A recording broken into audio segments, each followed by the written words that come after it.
Hello दोस्तों, mastermind class में आप लोग का स्वागत है। आइए आज हम लोग अलंकार को पढ़ते हैं। अलंकार एक हिंदी का बहुत इंपॉर्टेंट चैप्टर है जो कि एग्जाम में बहुत ज्यादा अपना भूमिका निभाता है। तो अलंकार से संबंधित सारे इंपॉर्टेंट क्वेश्चन को हम लोग देखेंगे जो कि एग्जाम के व्यू से इंपॉर्टेंट हो। तो आप लोग वीडियो को लास्ट तक जरूर देखिएगा। तो चलिए बिना समय गवाए हम लोग स्टार्ट करते हैं अलंकार। सबसे पहले अलंकार का शाब्दिक अर्थ होता है शोभा या आभूषण। बोल सकते हैं कि किसी काव्य की शब्द द्वारा शोभा बढ़ाने वाले तत्व या अवयव को ही बोला जाता है अलंकार। जो शब्द वैसा शब्द या तत्व जो किसी काव्य की शोभा बढ़ा दे तो उसको हम लोग बोलेंगे अलंकार। और अलंकार के दो मुख्य रूप से भेद होते हैं। कहीं कहीं बुक में इसे तीन भेद भी बताया गया है। ऐसे मेनली जहां से हम लोग का क्वेश्चन आता है दो ही भेद से क्वेश्चन आता है। जो है देख लीजिए, अलंकार के भेद दो या तीन कहीं कहीं लिखा है। एक होता है शब्दालंकार, एक होता है अर्थालंकार और एक है उभयालंकार। वैसा शब्द वैसा अलंकार जो शब्द के माध्यम से शोभा बढ़ा दे उसको बोलते हैं शब्दालंकार। जो अर्थ के माध्यम से शोभा बढ़ा दे उसको बोला जाता है अर्थालंकार।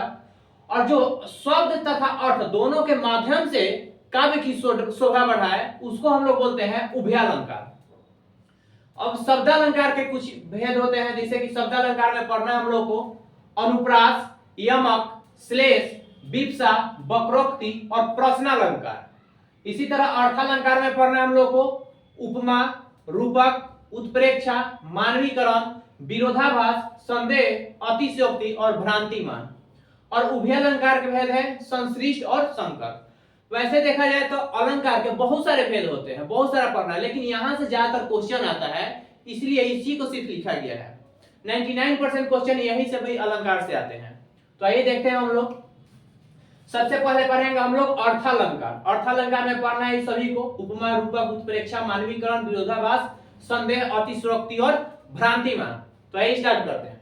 सबसे पहले हम लोग पढ़ेंगे इधर से ताकि आसानी से समझ में आए।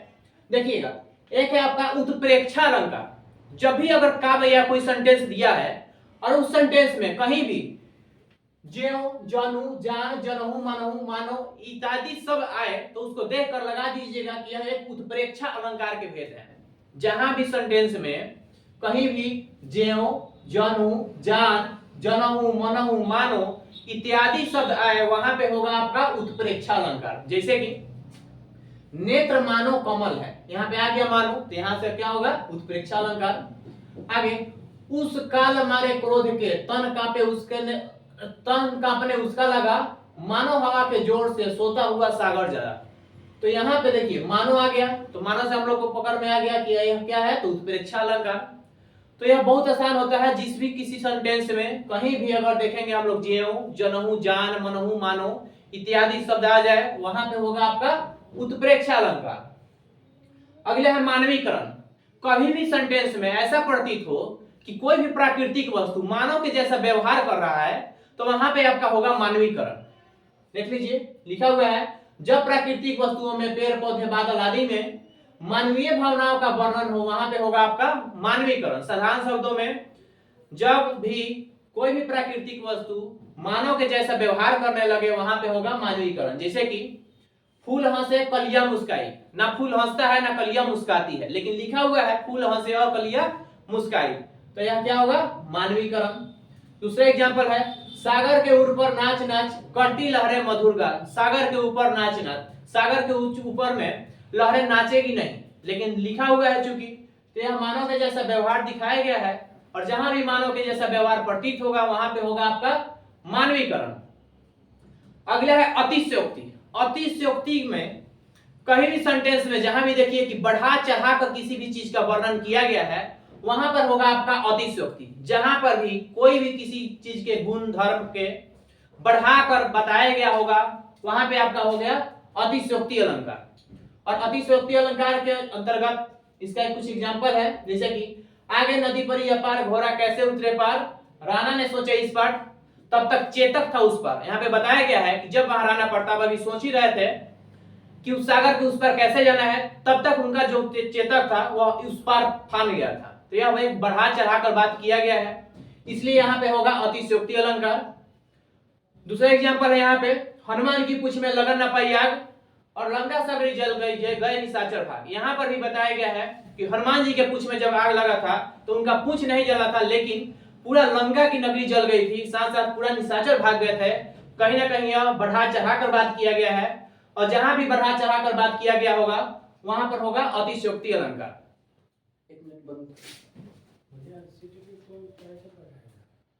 होगा। तो ये हम लोग थे यहाँ पे अतिशयोक्ति में। अभी हमने पढ़ा उत्प्रेक्षा, मानवीकरण और अतिशयोक्ति। एक बार रिवीजन करते हैं। सबसे पहला था उत्प्रेक्षा। जिस भी किसी सेंटेंस में जहां भी ज्यों, जनहु, मानो, मानो इत्यादि शब्द आए वहां पे होगा आपका उत्प्रेक्षा। जब भी कहीं पूरा सेंटेंस पढ़ने के बाद पता चले कि वह सेंटेंस में बताया गया है कि प्राकृतिक वस्तु मानव के जैसा व्यवहार कर रहा है, वहां पे होगा आपका मानवीकरण। और अतिशयोक्ति में बताया गया है कि जहां भी कहीं बढ़ा चढ़ाकर किसी भी चीज के बारे में बताया गया है वहां पे आपका होगा अतिशयोक्ति। तो शायद यहाँ तक क्लियर हुआ होगा। अब आइए इधर देखते हैं। इधर पहला था उपमा अलंकार। उपमा अलंकार देख लीजिए।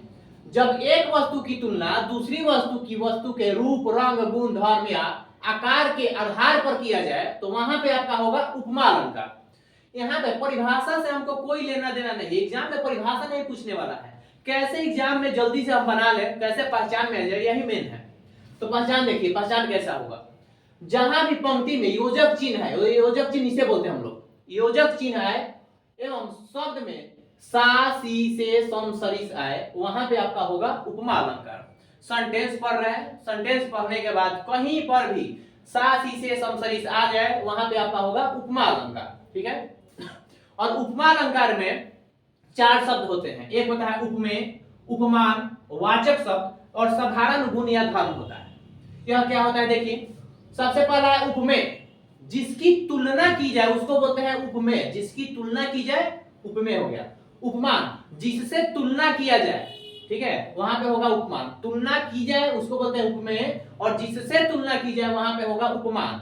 वाचक शब्द क्या है, तो जिस शब्द से समानता हो वहां पे होगा वाचक शब्द। जैसे सी से सम, सरिस हो गया, यह सब आता है वाचक शब्द में। और गुण धर्म, जिसके कारण समानता प्रकट होगा वहां पे आएगा आपका गुण धर्म।